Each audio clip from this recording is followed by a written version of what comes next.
शेतकरी मित्रांनो, माझ्या हातामध्ये ही काटा पावती आहे. ज्या पावतीवर तुम्हाला मी आज दाखवून देतो की 7 टन 480 किलो हे भरलेल्या गाडीचं वजन, एमटी गाडीचं वजन 3 टन 760 किलो आणि निव्वळ ऊसाचं वजन आलंय 3 टन 720. म्हणजे आपण जे काल 13007 ह्या वाहनाची आपण इथून देण्याची विक्री केली तर त्याचं हे निव्वळ वजन आलंय. आणि हे निव्वळ वजन आल्याच्या नंतर तुम्हाला सगळ्या लक्षात यावं, बऱ्याच शेतकऱ्याचे प्रश्न होते किंवा ह्या ऊसामध्ये ॲव्हरेज किती येतंय, काय येतंय.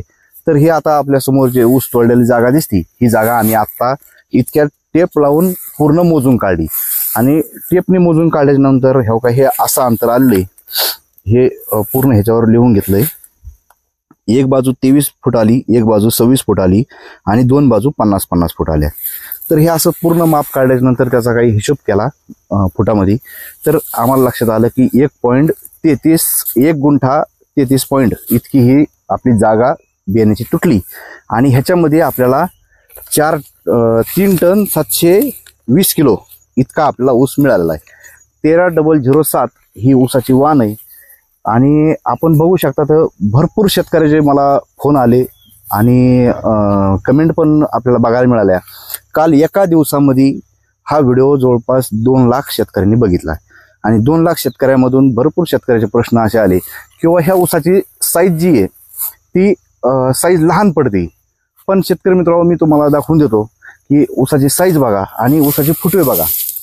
आपण ह्या जागेवर तुम्ही जर मागच्या माझ्या व्हिडिओमध्ये जर जाऊन बघितलं तर तुमच्या लक्षात येईल किंवा ह्या ऊसाची आपण लागवड कशी केली, अंतर किती ठेवलं होतं हे मी सगळं सांगितलेलं आहे. पण तरी पण एकदा डबल सांगतो तुमच्यासाठी, नवीन असणाऱ्यासाठी.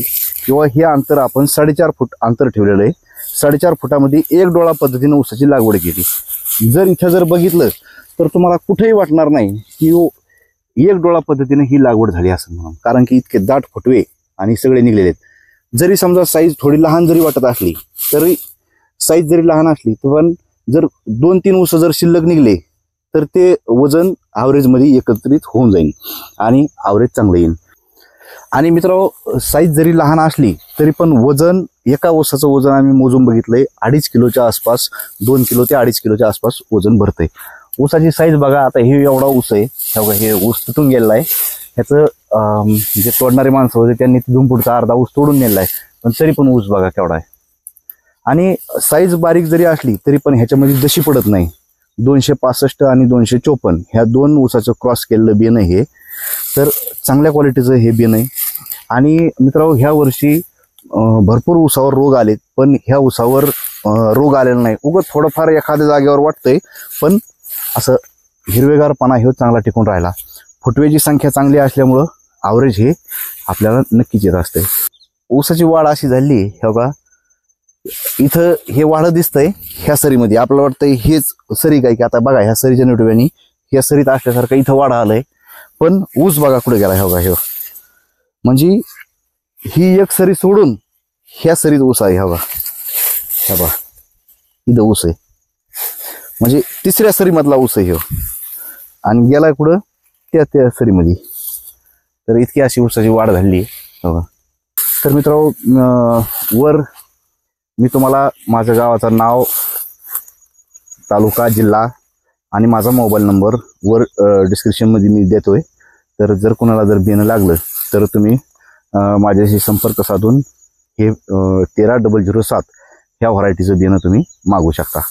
आणि काट्याची जी पावती असन, रान मोडलेला असन, हे जे मी तुम्हाला दाखवून दिलं ह्याचं कारण एकच आहे की आपल्या शेतकऱ्या मित्रांची फसवणूक नाही झाली पाहिजे आणि चांगल्या क्वालिटीचं बियाणं हे तुम्हाला मिळालं पाहिजे. मित्रांनो, 13007 ह्याच्यासोबतच आपल्याकडं 18121 ही पण व्हरायटी आहे, या मी तुम्हाला दाखवून देतो. तर हे पहा, इकडच्या बाजूला 18121 ची आपण लागवड केली ती. पण बघा इथं पण एक डोळा पद्धतीनेच आपण ऊसाची लागवड केलेली आहे. तर बघा हे ऊस कसे आहेत.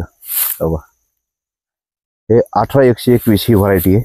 ऊसाची साईज बघा. जर कोणाला जर साईज जर पाहिजे असेल जास्त चांगली तर तुम्ही 18121 ची पण निवड करू शकतात.